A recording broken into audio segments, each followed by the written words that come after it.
Good morning, Rabbi. Because of the weather outside, I think it's appropriate to speak about the halachot of snow on Shabbat.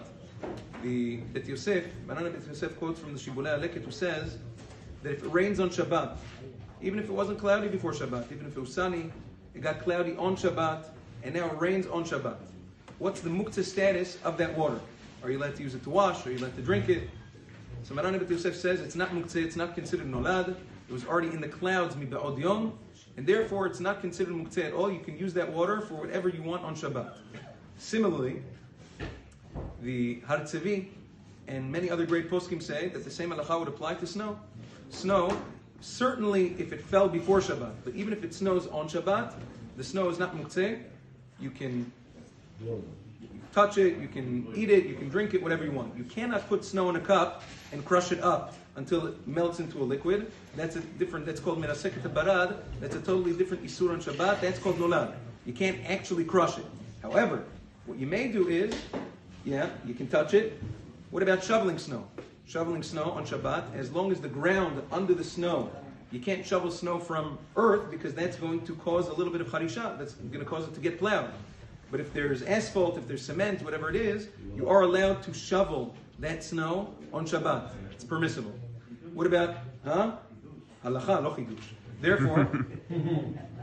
Therefore, what about salt? You can put salt on Shabbat also. Why? Even though the salt is going to cause the snow to melt, whether it's snow or ice, forget about the element of sakana. That's, shovel is not muktzeh.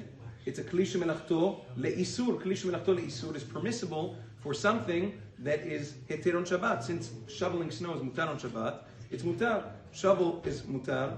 To shovel the snow is mutar. Salting the snow is also mutar. Why? Because even though it's going to melt, you're not melting it bayad. You're not crushing it up. You're putting it there. It's melting on its own. It's also mutar to apply salt on Shabbat. The only thing that's going to be asur, what about having a snowball fight on Shabbat?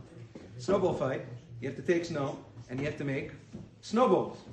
The Rambam writes that anytime you take little pieces of something and you put it together to make a bigger substance, for instance, how do you make cheese?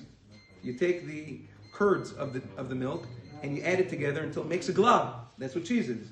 It's the same thing over here. Even though it's not going to stay, it's going to melt, but nevertheless, making a snowball, making a snowman, all of these things is a rabbinic form of boneh, of building on Shabbat. So you can play with snow. You can have a snowball fight by picking up a piece and throwing it, but you can't make snowballs. Or you can't make snowmen on Shabbat. That's certainly something that would be asur. What about taking your kids sledding on Shabbat? You want to take the kid, put him on a sled and pull him, or you want to go down? It's also mutar on Shabbat. And there's shum isur. Again, maybe it's not the most wonderful thing to do on Shabbat, but if the kid wants to sled on Shabbat, it's the same as before. There's no isur in doing so. Yom Tov.